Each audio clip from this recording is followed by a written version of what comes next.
Hello and welcome to Shubham मदरिशा। मैं हूं शुभम और आज हम इस दिन बात करने वाले हैं एफकैट 2020 के बारे में। तो काफ़ी कुछ आपको इस वीडियो में बताया जाएगा। तो क्या कुछ बताया जाएगा उससे पहले बताना चाहूँगा, आप अगर इस चैनल पे नए हैं तो चैनल को सब्सक्राइब कर लीजिएगा और कोई भी सुझाव हो तो कमेंट बॉक्स में पूछ सकते हैं, ठीक है। तो इस वीडियो में आप क्या क्या पाएंगे, आपको इंडेक्स बता देते हैं, कब एग्ज़ाम डेट है, क्या कुछ वैकेंसीज़ है, एलिजिबिलिटी क्राइटेरिया क्या है, एप्लीकेशन प्रोसीजर क्या है, कैसे कर सकते हैं आप, और नोटिफिकेशन कब आया था, और साथ ही साथ आप अगर मॉक टेस्ट देना चाहते हैं तो फ्री ऑफ कॉस्ट कहाँ से दे पाएंगे, और साथ ही आंसर, ठीक है। मॉक टेस्ट हो गया और रिज़ल्ट जितना भी फेज़ होता है 3 फेज़ होता है। अगर किसी को अगर समझ लीजिए जो कॉम्प्यूटर CBT टेस्ट होता है नहीं देके डायरेक्ट भी एंट्री होता है, ठीक है, एफकैट में, वो भी बताया जाएगा। तो बने रहिए मेरे साथ। तो सबसे पहले हम लोग देख लेते हैं एग्ज़ाम डेट और वैकेंसीज़ के बारे में, ठीक है। तो आप लोग देख पाएंगे नोटिफिकेशन कल रिलीज़ हुआ था, आज हम 11 तारीख को वीडियो बना रहे हैं, ठीक है। अगर आज अपलोड नहीं कर पाए तो कल कर देंगे, ठीक है, वीडियो अगर आज अपलोड नहीं होता है मेरी तरफ से। तो date of submission online application 15 जून से आप 14 जुलाई तक कर सकते हैं। और एफकैट 2020 के एडमिट का डाउनलोड कर सकते हैं 4 सितंबर को। और एफकैट 2020 का एग्ज़ाम होगा 19 सितंबर 2020 से लेकर 20 सितंबर 2020, ठीक है। कोर्स कमिटमेंट होगा जुलाई 21। यही था। और इसमें और एक चीज़ बता देते हैं यहाँ पर आपको जो जानना चाहिए, ठीक है। ये बताया गया Indian air force has invited to Indian citizen men and women to be part of allied force as a group gazetted officer flying ground duty technical and non technical branches, ठीक है। तो आपको क्या कुछ बनेगा इस वीडियो में, ठीक से एक बार बता दिए फिर से। एफकैट का notification, exam date, recruitment, vacancy, eligibility criteria, selection process, application process, exam pattern, syllabus, AFCAT cut off, result and final selection.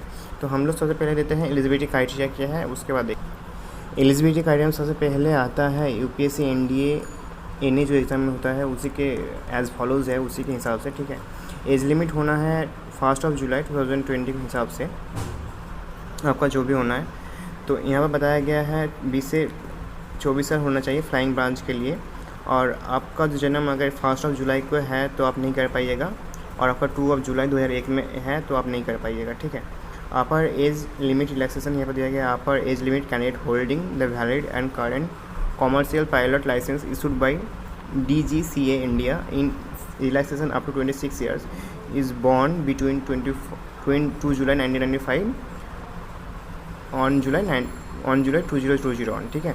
तो अगर आपके पास DGCA का सर्टिफिकेट है, ठीक है, रिलैक्सेशन सर्टिफिकेट कुछ है, तो आप जो डेट बताएं उसमें है तो कोई दिक्कत नहीं। ग्राउंड ड्यूटी के लिए आप लोग देख सकते हैं एज लिमिट हो गया 20 to 26 years, born between 20 July 1995 to 1 July 2001, ठीक है, both date are inclusive. Upper age limit relaxation है, नो अपर एज लिमिट कुछ में रिलैक्सेशन नहीं है। और आपको अनमेरिड होना है और डिवोर्स, ठीक है, या उस टाइप का कुछ भी आपके हिसाब से नहीं होना है, ठीक है।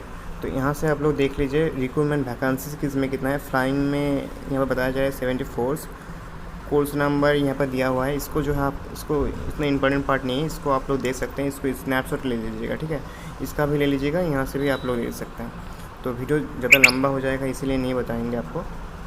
तो एजुकेशन क्वालिफिकेशन में ही सेम है, कुछ बता देते हैं आपको। एजुकेशन क्वालिफिकेशन में है candidate should have mandatory passed with the minimum 651 marks in math and physics level. आप 12th लेवल में मैथ एंड फिजिक्स था आपका, और साथ ही साथ उसमें 50% मार्क्स होना चाहिए। फ्लाइंग ब्रांच के लिए बता रहे हैं, ठीक है।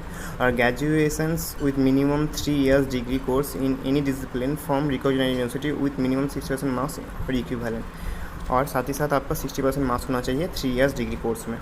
आप अगर बता देना चाहते हैं, आप अगर एफेयरिंग भी हैं तो कर सकते हैं इसको, ठीक है। हम भी किए थे, जब अप्लाई किए थे तब जब एफेयरिंग में थे हम। तो flying branch BE BTech degree 4 years course from recognised university with minimum 60% marks और इक्विवेलेंट, ठीक है। तो कैंडिडेट यहाँ पर फ्लाइंग ब्रांच के लिए बोले तो फ्लाइंग ब्रांच हो गया। और यहाँ से साथ में अब हम लोग आते हैं ground duty technical branch, aeronautical engineering, electronics, ठीक है। तो यहाँ पर क्या कुछ कैंडिडेट को है, यहाँ पर 50% मार्क्स होना चाहिए same physics chemistry, physics mathematics में, ठीक है। और 4 इयर्स का डिग्री होना चाहिए आपको। 4 इयर्स का मतलब आप टेक्निकल में जानना चाहते हैं तो आपके पास जैसे स्ट्रीम बताते हैं क्या कुछ स्ट्रीम आपको लगेगा। आपका 4 ईयर का डिग्री होना चाहिए या post graduation qualification engineering and technology में होना चाहिए, यही था। और साथ ही साथ और clear sections AB examination associate membership institute of engineering India, अगर कुछ एग्जाम देके रखे हैं AB एग्जामिनेशन एसोसिएशन मेंबरशिप का, तो आप यहाँ से कर सकते हैं। तो क्या कुछ स्ट्रीम में है, कम्युनिकेशन इंजीनियरिंग है, कंप्यूटर इंजीनियरिंग है, टेक्नोलॉजी है, कंप्यूटर इंजीनियरिंग एंड एप्लीकेशन है, computer science and engineering technology है, इलेक्ट्रिकल एंड कंप्यूटर इंजीनियरिंग है, इलेक्ट्रिकल एंड इलेक्ट्रॉनिक्स इंजीनियरिंग, ठीक है। और भी बहुत सारा है, आप एक काम कीजिए, यहाँ से स्नैपशॉट या आप देख सकते हैं, ठीक है, इसको पॉज करके देख लीजिएगा, बहुत सारा है। साइबर सिक्योरिटी इन्फोटेक इंजीनियरिंग है, इलेक्ट्रिकल पावर मशीनरी इंजीनियरिंग है, बहुत सारा, ठीक है। अब हम लोग आते हैं ग्राउंड ड्यूटी टेक्निकल ब्रांच के लिए, एरोनॉटिकल इंजीनियरिंग मैकेनिकल जो स्ट्रीम में है, तो उनको भी सेम फिजिक्स केमिस्ट्री होना चाहिए 12 लेवल में, और ठीक है, और साथ ही साथ 4 साल का इंजीनियरिंग या टेक्नोलॉजी में ग्रेजुएट या पोस्ट ग्रेजुएट होना है, ठीक है। और ground duty technical branch aeronautical, इसमें एरोस्पेस इंजीनियरिंग हो गया, एरोनॉटिकल इंजीनियरिंग हो गया, एयरक्राफ्ट मेंटेनिंग इंजीनियरिंग हो गया, इंडस्ट्रियल इंजीनियरिंग है, मैन्युफैक्चरिंग इंजीनियरिंग है, ठीक है। आप इसको पॉज करके रोबोटिक्स, नैनो टेक्नोलॉजी, बहुत सारा है, ठीक है। Ground duty non technical branches में आते हैं 12 पास ग्रेजुएट होना है, मिनिमम 3 इयर्स का कोर्स अगर है, 60% मार्क्स लगेगा आपको, AB examination associate membership institute engineering और aeronautical society from recognised university with minimum 60% marks. Ground duty में भी सेम है, 12 पास होना है, 50% discipline including the integrate and post graduate में single degree without permission for exit letter entry, 60% marks graduation in discipline. तो आप एक काम कीजिएगा, और NCC स्पेशल एंट्री, आप अगर स्पेशल एंट्री आपके पास NCC year winning session division C certificate है, ठीक है, आपके पास after 1 December 17 and mandatory candidate who have the mandatory to pass minimum 60% marks for maths and physics to graduate and graduate minimum years degree course discipline. समझिए इसको, जो NCC special entry है, अगर आपके पास NCC year winning senior division certificate है, C certificate, ठीक है, जिसका ड्यूरेशन है अगर 1 December 2017 के आसपास जो लगेगा, ठीक है, अगर है तो आप जो है एग्ज़ाम होता है CBT, उसको नहीं देना पड़ेगा आपको। DJ का आपका जो एयरफोर्स सिलेक्शन प्रोसेस एक होता है ना, उसमें आप जा सकते हैं। यहाँ पर बताया गया है, देखिए कहाँ पर बताया गया, यहाँ पर नहीं देख पाए तो आपको इसमें डिटेल्स बता देते हैं, हमें कुछ याद था तो आपको बता दिए। 2 seats reserve for law qualified candidate ground duty, और भी बहुत सारा है। तो यहाँ पर सिलेक्शन प्रोसेस आप देख लीजिए, ठीक है। एक का 202 selection process phase online exam होगा। EKT का मतलब क्या हुआ, इलेक्ट्रॉनिक्स। अब हम लोग देख लेते हैं आप जो है अप्लाई कैसे कर सकते हैं। वहाँ पर कुछ गलती हो गया था हमसे, माफ़ कर दीजिएगा, ठीक है। तो आपको ऑफिशियल वेबसाइट में जाना है fcat.cdac.in fcat, ठीक है। जाने के बाद आप अगर रजिस्ट्रेशन कर चुके हैं तो आप साइन इन कीजिएगा, अगर रजिस्ट्रेशन नहीं किए हैं तो आपको जो है साइन इन करके करना है, ठीक है। उसका लॉगिन ID पासवर्ड जनरेशन कीजिएगा उसके थ्रू। जब फॉर्म फिलअप आएगा तो आपको दिखा देंगे, fill the details online application form. आप चैनल के साथ जुड़े रहिएगा, आपको सब बता दिया जाएगा, ठीक है। तो पेमेंट फॉर एप्लीकेशन फी जो भी 250 रुपये पे होता है, नॉन रिफंडेबल, आप जिन कर दीजिए, उससे रजिस्टर नंबर आपका जनरेट हो जाएगा और आप उसको जो है डाउनलोड कर पाइएगा। और FCAT exam pattern and syllabus, FCAT में जनरल अवेयरनेस आता है, verbal ability, English, numerical ability, reasoning and military aptitude test. 100 question होता है, 300 मार्क्स होता है, ड्यूरेशन 2 घंटा होता है, ठीक है। प्रैक्टिस अगर करना चाहते हैं FCAT मॉक टेस्ट, आप इस लिंक पे क्लिक कीजिएगा, आपको डिस्क्रिप्शन लिंक दिया जाएगा। प्रैक्टिस मॉक टेस्ट 2 के लिए अगर करना चाहते हैं तो आप कर सकते हैं। Engineering knowledge test EKT for technical candidate के लिए, mechanical, computer science and electronics जो स्टूडेंट हैं, इनमें आपका 15 क्वेश्चन होता है, 150 मार्क्स, 45 मिनट्स मिलता है आपको, ठीक है। FCAT cut off marks, FCAT जो सबके लिए होता है 150 और EKT जो इंजीनियरिंग स्टूडेंट के लिए होता है 40। FCAT रिजल्ट आएगा, जब भी आएगा आप चैनल के साथ जुड़े रहिएगा, आपको बता दिया जाएगा। उसके बाद आपका AFSB इंटरव्यू होता है, उसका मेडिकल टेस्ट होता है, ठीक है। या आप चैनल, आप ऑफिशियल वेबसाइट को भी विजिट कर सकते हैं, और जब भी सिलेक्शन होगा, जो कुछ भी होगा कंटिन्यू आपको इस चैनल पे आपको मिल जाएगा, ठीक है।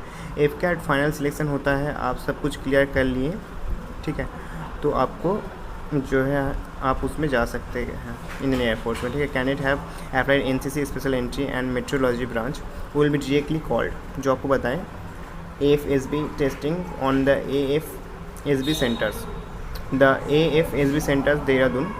आपको जब भी आपको मेडिकल के लिए बुलाया जाएगा या इंटरव्यू के लिए आपको दिया जाएगा ऑप्शन, आपके हिसाब से जहाँ भी हो सकता है आप जहाँ पर वहाँ पर जा सकते हैं, ठीक है। आपका नियरेस्ट सिटी जहाँ भी होगा। The AFSB centres Dehradun first AFSB and Mysore 2, यहाँ पर 1 है, यहाँ पर 2 है, मिजोर में 2 है, मिजोर में, ठीक है 2 है, और चंडीगढ़ में 3 है, वाराणसी में 4 है।